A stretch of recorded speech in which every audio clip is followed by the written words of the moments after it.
अस्सलाम वालेकुम। आज मैं एक बर्थडे पार्टी पे आया हूँ, आप भी मेरे साथ एंजॉय करें।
अब ये प्यारे से बेबी की बर्थडे हो रही है और सब लोग इंजॉय करेंगे और अब इसका केक काटेंगे और केक काटने के बाद फिर हम खाना खाएंगे।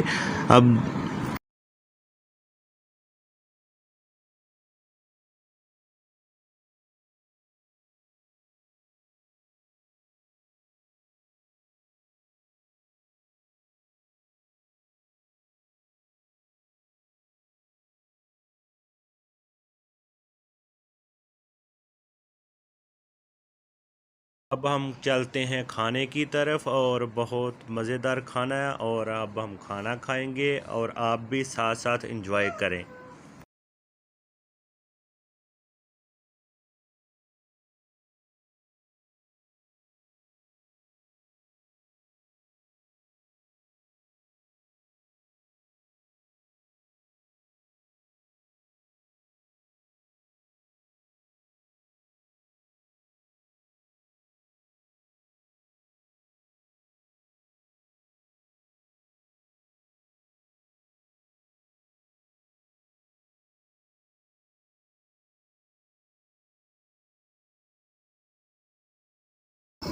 उम्मीद है कि आपने इस वीडियो को एंजॉय किया होगा और आपको ये वीडियो बहुत अच्छी लगी होगी और मैं मिलूँगा एक और वीडियो के साथ। तब तक के लिए मुझे इजाज़त दें। अल्लाह हाफिज़।